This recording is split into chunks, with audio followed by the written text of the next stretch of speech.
Today Xiaomi announced the Mi 8. It's their new flagship with a Snapdragon 4.5 and also the new Snapdragon 710. That's going to in fact be a world's first.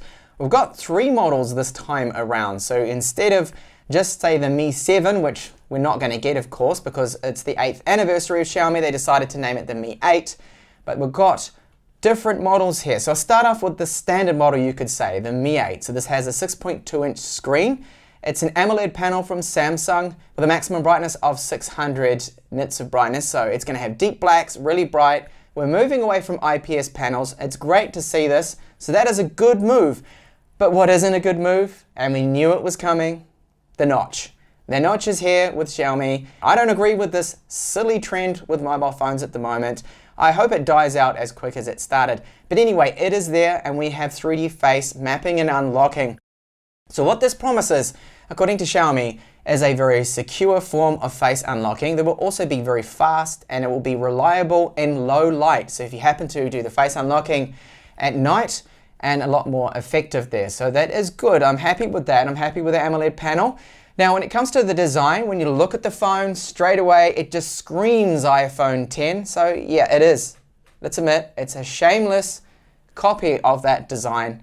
And it does look a lot like the Mi Mix 2S, the camera modules on the back, the way they are orientated, the fingerprint reader there as well, and the glass material too. The corners, the edges, got a Type-C port on here. We have NFC. I believe on the top spec model, we do have wireless charging. I hope they haven't opted to leave that out. I mean, on the Mi Mix 2S that I have in my hand here, this does have wireless charging. The cameras, so they're hyping them up. They say it has a DxO rating of 99, but take DxOMark ratings with a pinch of salt.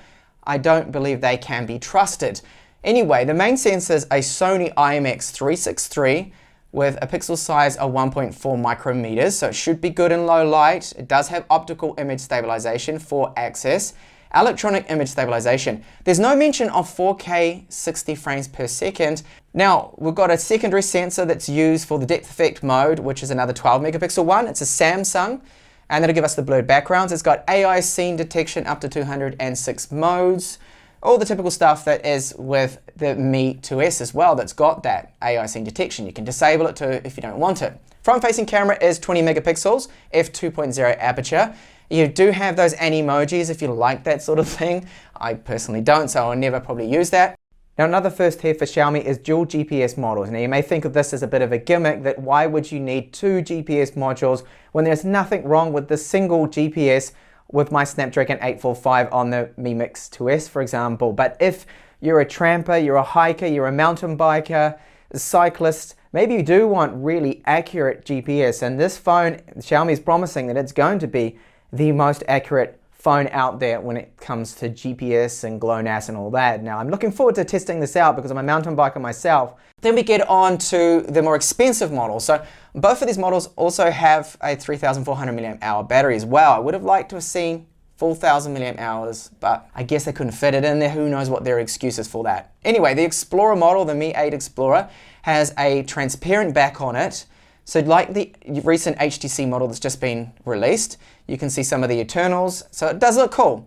But the main feature it has that separates it from the main model, and it's $200 US more expensive because of it, is we do have an in-screen fingerprint reader. So very similar to the Vivo X21, but it's slightly different because it has a pressure sensor in there as well. So as soon as you press down, it will detect that and unlock. Now I don't believe a lot of people will be using this, and it's going to be worth the extra 200 US because you'd probably just stick with that face unlocking, wouldn't you? So you wouldn't be using it. Just unlock would be a lot faster. So I don't really get why. I understand why they want to put that in there. Now you do of course get 2 gigabytes of RAM more and 64 gigabytes of storage more for that about 600 US, the price of the Explorer model. Now the standard model, that one's going to cost about 420 US in China. So when retailers export it to anyone that wants to buy it outside of China, expect an additional 100 US or so more on top of that price. Sadly, that's just the way it is. Now the more interesting, and I feel probably the best model, considering for value for money, is going to be the Mi 8 SE model, and they're even copying Apple's naming scheme here. This one has the Snapdragon 710, so that should be a good chipset.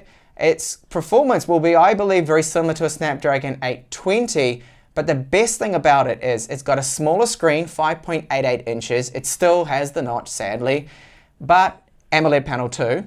But it's only going to be about $300 US in China. So that one's priced really well. And for me, that's the most interesting model.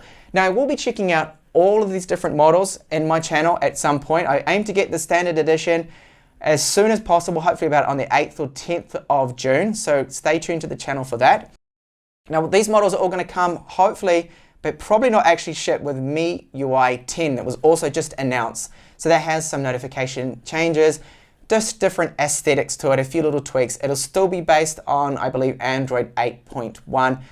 And the phone is probably going to actually ship, though, with MIUI 9.5. So let me know in the comments, what do you think about the new Mi 8? Is it exciting? Is it a boring release? Is it a clone of the iPhone 10?